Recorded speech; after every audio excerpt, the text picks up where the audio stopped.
Distinguished guests, the President of the United States, accompanied by the Vice President of the United States and Representative Maxwell Frost.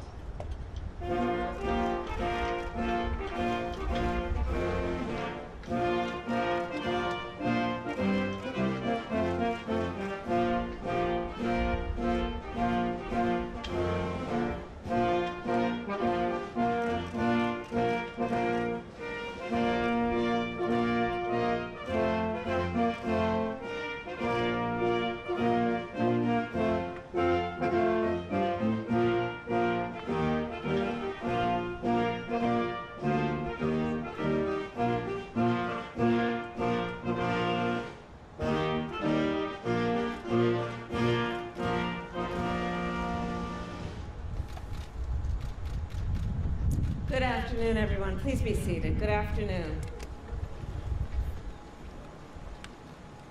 So I will start by thanking our President, Joe Biden, for his long-standing leadership in the fight to save lives from gun violence. I also want to thank my husband, the second gentleman of the United States, and the extraordinary members of our administration and the members of Congress, survivors, advocates, and our incredible young leaders who raise their voice and demand change. So we are all gathered here today for a simple reason. We agree that in a civil society, the people must be able to shop in a grocery store, walk down the street, or sit peacefully in a classroom and be safe from gun violence. But instead, our nation is being torn apart by the tragedy of it all, and torn apart by the fear and trauma that results from gun violence. Recently, I have met with students on college campuses across our country, and when I'm there, every time I turn to the students and I make a request of them. And what I ask is, please raise your hand if you have had an active shooter drill while you were in elementary or middle school. Every time, a sea of hands goes up. Because in today's world, on the first day of school, students, yes, learn the name of their teacher. Yes, they learn the location of their cubby. And they learn how to quietly hide from an active shooter. In fact, when having this conversation, a student once told me, "I don't like going to fifth period." "Why, honey?" I asked. "Because in fifth period, there's no closet."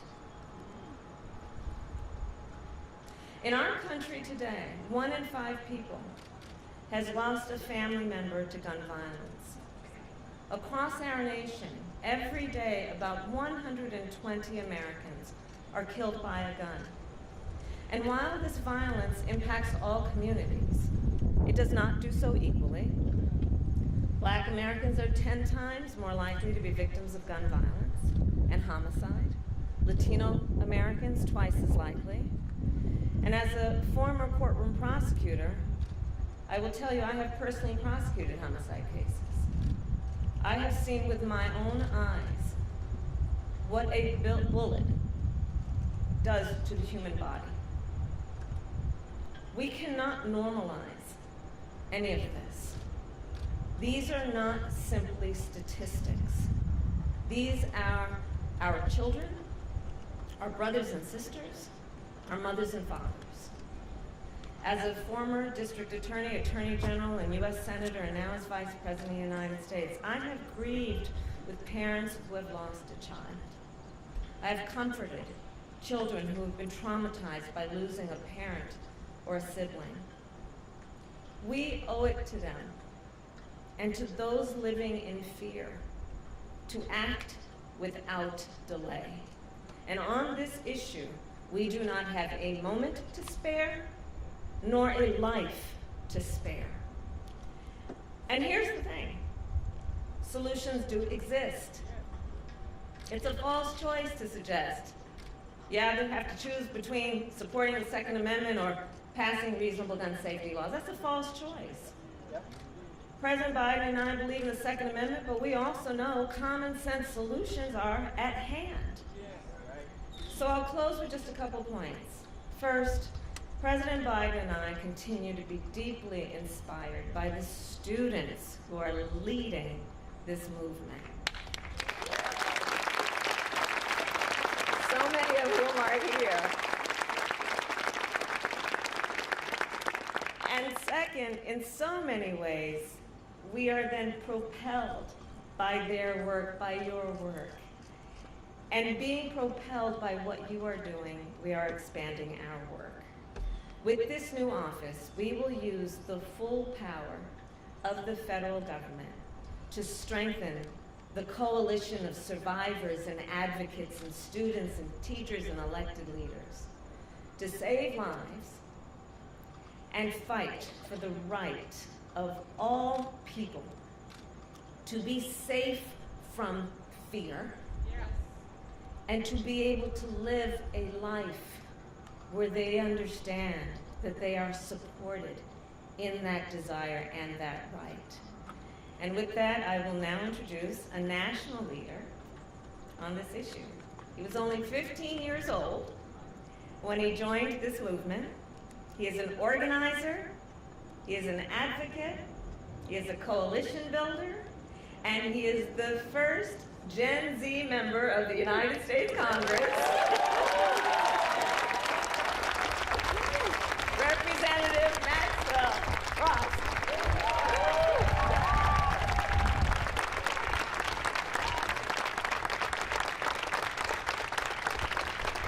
It feels good to be a part of a winning movement. Good afternoon, and thank you, Vice President Harris, for the amazing introduction. It's the honor of a lifetime to be here today as President Biden cements his legacy as one of the fiercest champions of gun violence prevention. President Biden and Vice President Kamala Harris. I'm Congressman Maxwell Alejandro Frost, proudly representing Central Florida in the House of Representatives. As the youngest member of the United States Congress and first member of Gen Z, I'm often asked what got me involved in this work, and the answer is quite simple. I didn't want to get shot in school. I was 15 years old when a shooter walked into Sandy Hook Elementary School and murdered 20 children and 6 teachers. And like millions of kids, I went to school the next day with anxiety and fear that my life would be taken, my friends' lives would be taken, and my family's life would be taken by senseless gun violence. Right before I was elected to Congress, I served as the National Organizing Director for March for Our Lives, a movement that inspired young people across the nation to demand safe communities.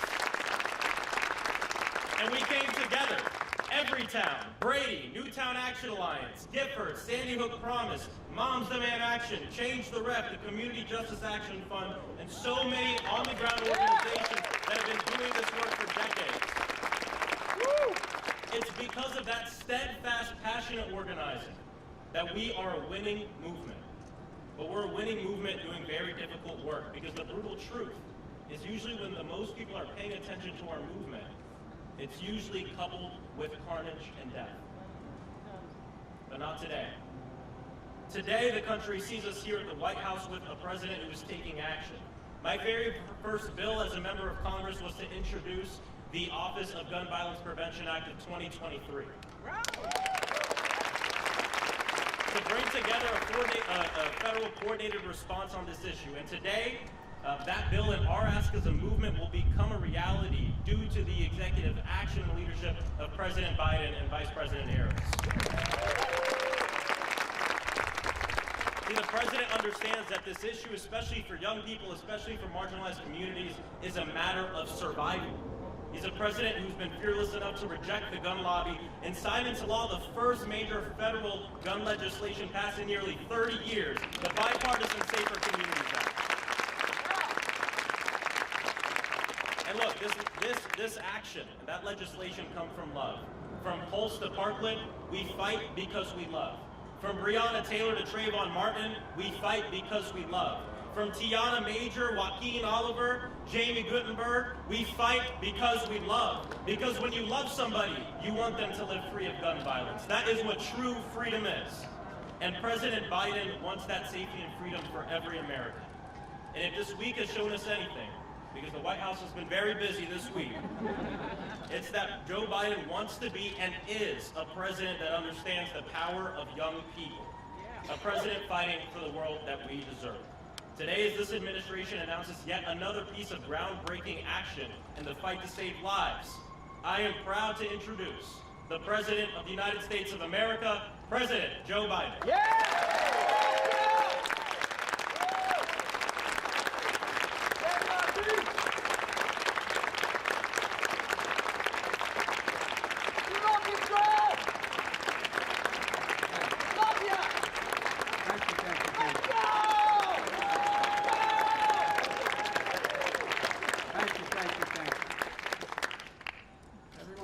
Except Mom and Dad.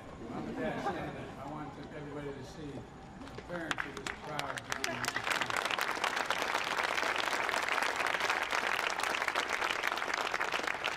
You did a heck of a job. Congressman Frost, thank you for the introduction, and you've helped power movement that's turning a cause into reality. You know, you're the big reason why I'm so optimistic about America's future. So many engaged young people. So many engaged, I remember when I was young. We have something in common. I got elected to the Senate when I was 29 years old. The only difference was he was eligible when he got elected to take office. I had to wait 17 days to be eligible. That was 827 years ago, but it was a while. Folks, Vice President Harris, members of the Cabinet, so many members of Congress who are here, and the relentless leaders on this critical issue. You know, one of the members who couldn't be here today is a really important member, Senator Chris Murphy. With Chris, who together with Congressman Frost introduced the bill, created a dedicated gun violence prevention office, he couldn't be here today. Since the tragedy in Sandy Hook, and I remember being there, I remember that how I met with every one of the parents with it. I met with every member, every family member. What I do also remember is that I remember as we were leaving, the state police doing the investigation asked Senator to meet with me, if I could meet with him. And I said, of course I would. And I think there were about 12 to 14 of them. I walked in the room, and two of them started crying. And they said, we need help. We need help. I looked at them, I said, what can I do? They said, we need psychiatric help. We need help. We need help. Anyone who doesn't think that these kinds of engagements have a permanent effect on young children, in many cases older their entire lives if they've never had a bullet touch them, misunderstands. These were hard and tough cops asking me, could I get them psychiatric help?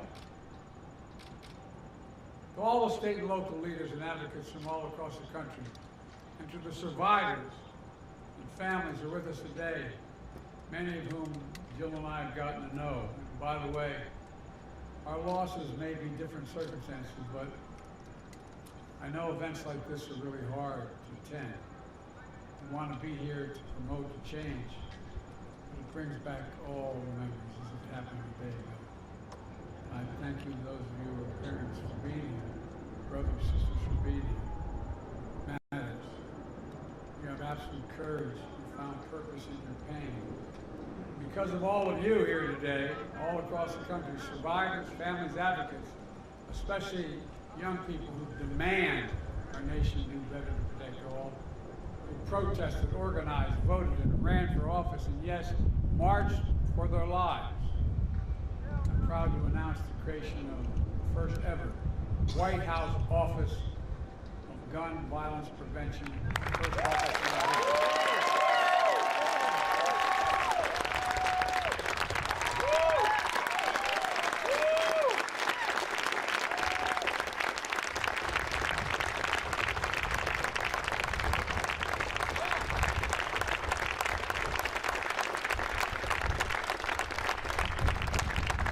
Created by executive order, I determined to send a clear message about how important this issue is to me and to the country. It matters, and here's why. After every mass shooting, we hear a simple message. The same message heard all over the country. I've been to every mass shooting. Do something. Please do something. Do something to prevent the tragedies that leave behind survivors who will always carry the physical and emotional scars. Families will never quite be the same. Communities overwhelmed by grief and trauma. Do something. Do something. My administration has been working relentlessly to do something. To date, my administration has announced dozens of executive actions to reduce gun violence, more than any of my predecessors at this point in their presidencies, and they include everything from cracking down on ghost guns, breaking up gun trafficking, and so much more.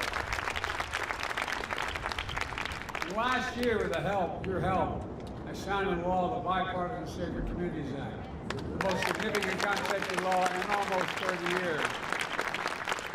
It strengthens background checks, expands the use of red flag laws, improves access to mental health services, and so much more. This historic law will save lives.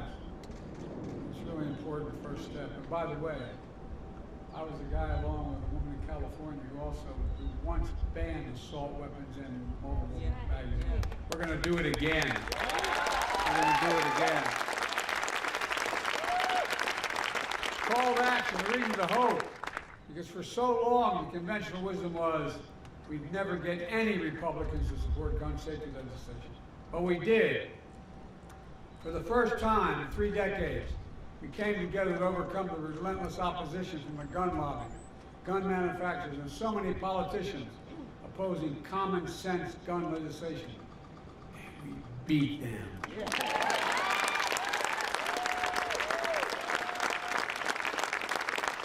And we did it through a bipartisan effort that included a majority of responsible gun owners. We're not stopping here. Again, I'll say it again. I'm not going to be quiet until we get it done. It's time again to ban assault weapons and high-capacity magazines.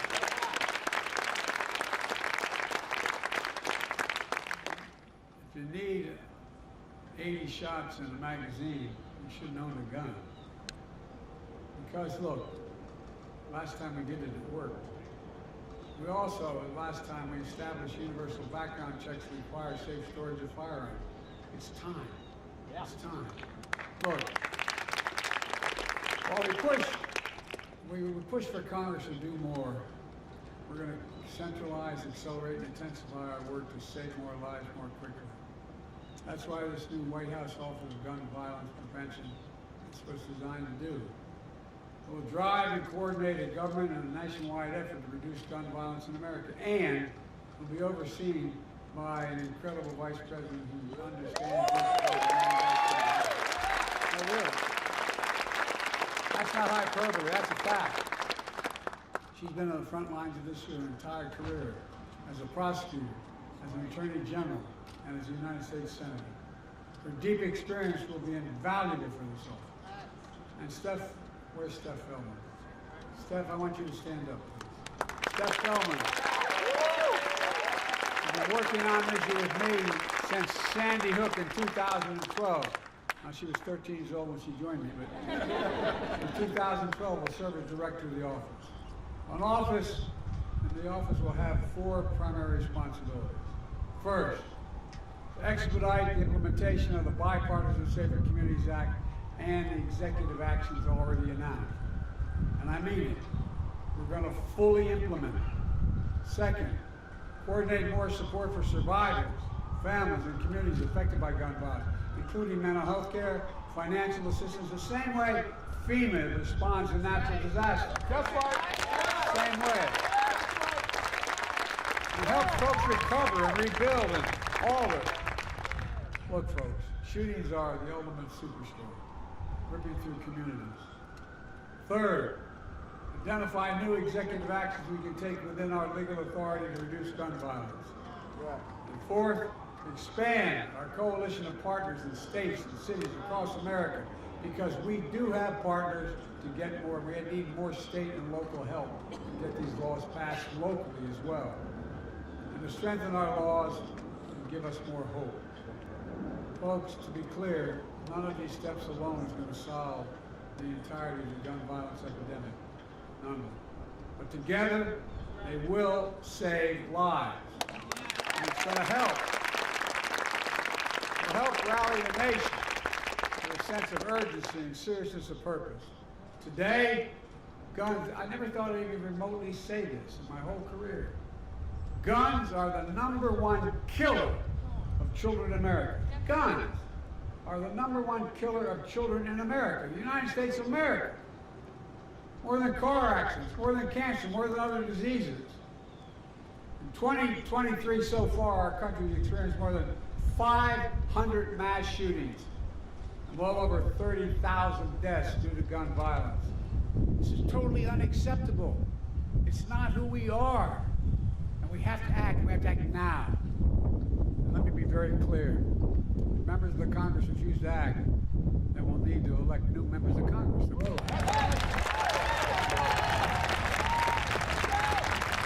Democrat or Republican.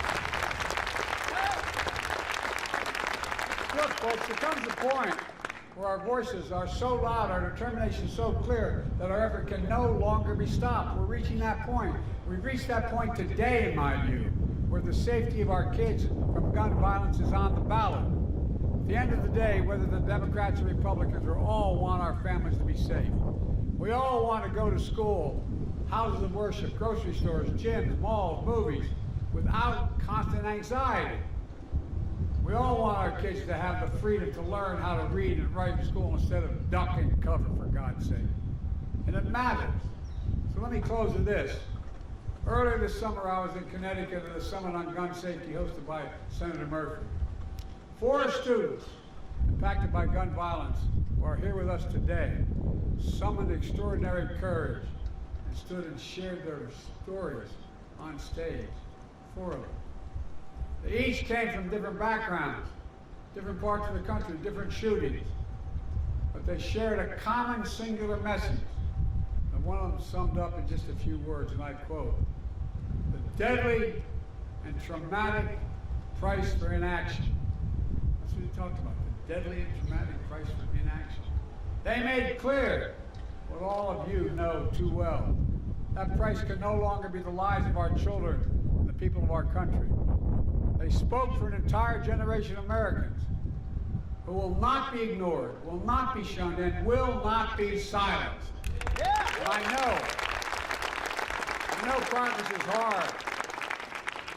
I've been at this a long time, and we've done it before. We can do it again. As we're here, I'm here to tell you, to you and Vice President Harris hears you as well. You're right. You're right. We're by your side, and we're never going to give up. You can give up dealing with this problem. We're never going to forget your loved ones. We're never going to get there unless we remember. You know, I know we'll do this because I know you. Heroes. Heroes proving that even with heavy hearts, you have unbreakable spirits. In memory of your loved ones, you're building a movement that endures. Above all, you'll never give up on the one thing you must never lose: hope. Hope. Hope. Jill and I, Kamala and Doug, our entire administration, more determined than ever to carry forward that hope, that inspiration, that light, that you continue to give us all. So For the lives we have lost, or for the lives we can save, we can do this. We just have to keep going. We just have to keep the faith. We just have to remember who we are. Every time I walk out of my grandpa's house up in Scranton, he'd yell, "For real. Joey, keep the faith." My grandmother would know, Joey, spread it. Spread it. That's what we have to do. Spread the faith. And remember, ladies and children, we are the United States of America. There is nothing beyond our capacity when we do it together. Nothing we've ever tried to solve when we've done it together, we haven't succeeded. God bless you all. May God protect our troops. May God protect our children. Thank you so much. Distinguished guests, please remain in the Rose Garden as the President and the Vice President depart. Thank you.